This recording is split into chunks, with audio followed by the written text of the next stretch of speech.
বিভিন্ন আমি জিলা পৰিষদৰ স্কিমে হওক, আঞ্চলিক পঞ্চায়তৰ স্কিমে হওক বা গাঁও লেভেলত যি কাম চলি আছে সমগ্ৰ কামবোৰ পৰ্যালোচনা কৰিছোঁ। প্ৰতিখন জিলাত আয়ুক্তৰ লগত বিষয়াসকলৰ লগত food and civil supply, panchayat and rural ডেভেলপমেণ্টৰ ৰিভিউ কৰিছোঁ। আনকি ব্লকসমূহত গৈ পেলাই আজি কৰিমগঞ্জ অঞ্চলৰ 3টা ব্লকত গৈ মই নিজে ৰিভিউ কৰিছোঁ। মোৰ লগত সংগ দিছিলে আমাৰ MLA কৃষ্ণেন্দু পাল আৰু বিজয় মালাকাৰ। থাকিব লাগে, এডমিষ্ট হ'ব লাগে, সেইবোৰৰ নাম অন্তৰ্ভুক্ত কৰা আৰু তেনেকুৱাকৈ অন্তৰ্ভুক্ত নোহোৱাৰ ফলত তেওঁলোকে আগতে বিভিন্ন অসুবিধাৰ সন্মুখীন হ'ব পাৰে। যাৰ কাৰণে আমি সিদ্ধান্ত লৈছোঁ, আজি সিদ্ধান্ত লৈছোঁ যে যাৰ ৰেচন কাৰ্ড আছে, ফেমিলি নাম্বাৰ কৰিব 5 দিন বা 6 দিন, কিন্তু তাৰ ৰেচন কাৰ্ডত শিকা আছে দিব্যাংগ, গতিকে আমি আজি বেছি ডিছকাশ্যন দিছোঁ। তেওঁলোকে অতি শীঘ্ৰে আমাৰ পঞ্চায়তৰ ছেক্ৰেটাৰী, মিউনিচিপালিটি কমিশ্যনাৰসকলৰ জৰিয়তে যাতে যিবোৰ ডাটা এড কৰিবলগীয়া আছে, এড কৰি যাতে সম্পূৰ্ণ ৰেচন কাৰ্ডখন যাতে পূৰ্ণ কৰে, তেখেতে সকলো ছেপাৰেশ্যন যিসকলে কৰিব বিচাৰিছে ৰেচন কাৰ্ড, তেওঁলোকক ছেপাৰেশ্যন কৰাৰ কাৰণে আমি আজি সিদ্ধান্ত লৈছোঁ। আৰু আগন্তুক দিনত যিটো নতুন ৰেচন কাৰ্ড আমি দিম, কাৰণ আমাৰ হাতত প্ৰায় আৰু 8 লাখ মানুহক আমি ৰেচন সামগ্ৰী দিব পৰা আমি কণ্ডিশ্যন আছে। তেনেকুৱাকৈ আমি ফুড এণ্ড চিভিল ছাপ্লাইৰ ক্ষেত্ৰত ব্যৱস্থা লৈছোঁ। প্ৰধানমন্ত্ৰী আৱাস যোজনা ক্ষেত্ৰত সমগ্ৰ অসমতে যিহেতু 20 লাখৰ ভিতৰত 19 লাখ ঘৰ সম্পূৰ্ণ হৈছে।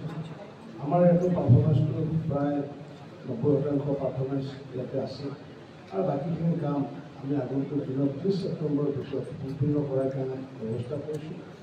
আগন্তুক দিনত মাননীয় প্ৰধানমন্ত্ৰী আমাৰ ভাৰতবৰ্ষত 3 কোটি ঘৰ দিব আৰু তাৰ ভিতৰত 6-7 লাখ ঘৰ আমাৰ অসমতো পোৱাৰ সম্ভাৱনা আছে আৰু সেইটোৰ যিটো সমান ভাগ আমাৰ কৰিমগঞ্জ জিলাটো আগন্তুক দিনত পাব পাৰে।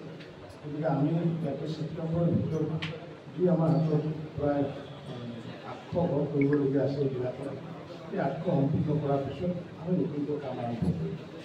আমি 15 ফাইনেন্সৰ ক্ষেত্ৰতো আমি ৰিভিউ কৰিছোঁ, 14 ফাইনেন্সৰ ৰিভিউ কৰিছোঁ আৰু 15 ফাইনেন্সৰ যিটো জিলা পৰিষদৰ যিবোৰ কাম আছিলে, যিহেতু 15 ফাইনেন্সটো AP লেভেল, DPC লেভেল আৰু DP লেভেল 3টা লেভেলত হয়। আমি জিলা পৰিষদ লেভেলত যিমানখিনি কাম হ'ব লগা আছিল বা স্কিম যিমানখিনি লৈছিলে, এই স্কিমৰ ভিতৰত দেখিছোঁ যে তেওঁলোকৰ সেই সময়ত স্কিম লোৱাৰ ভিতৰত 20 ইকুইছত সেই সময়ত অনগোইং চলি আছিলে 118টা আৰু কমপ্লিট হৈছিলে 40টা। এতিয়া এই যে 118টা অনগোইং আছিলে, তাৰ 40টা কমপ্লিট হৈছিলে, কিন্তু বাকীখিনি কি ষ্টেটাছ আছে সেই ষ্টেটাছটো আমি বেছিকৈ জানিব বিচাৰিছোঁ। 21-22 তেনেকুৱাকৈ 85 কমপ্লিট হৈছিলে, 105টা স্কিম হৈছিলে। এই 20টা স্কিম কি অৱস্থাত আছে সেইবোৰ আমাৰ হাতত কোনো ধৰণৰ তথ্য নাই। ঠিক তেনেকুৱাকৈ আমি স্কিম আমি দেখিছোঁ এই 94টা স্কিম আমাৰ 22 বছৰ লোৱা হৈছিলে, কমপ্লিট হৈছিলে মাত্ৰ 1টা। ঠিক তেনেকৈ 30-34 স্কিম লোৱা 17টা, কমপ্লিট হৈছে 3টা। কিন্তু এই যদি আমি চাওঁ, যদি পৰিমাণটো চাওঁ, প্ৰায় 400 স্কিম লোৱাৰ বিপৰীতে কমপ্লিটেডত আমি দেখিছোঁ প্ৰায় 53টা কাম সম্পূৰ্ণ হোৱা বুলি আমি তথ্য পাইছোঁ। যাৰ কাৰণে আজি আয়ুক্ত ডাঙৰীয়াকে গোটেই বিষয়টো এনকুৱাৰী কৰাৰ কাৰণে এটা নিৰ্দেশ দিছোঁ যে এই যে ইমান কাম লোৱাৰ পিছত এতিয়াও কমপ্লিট নোহোৱাৰ কাম কি বা তাৰে ফিজিবিলিটিনো কি আছে বা তাত কিমান টকা এইখিনি ৰিলিজ কৰা NPR এইটো এনকুৱাৰী কৰি পেলাই অক্টোবৰ মাহৰ পিছত চাকৰি কৰিব।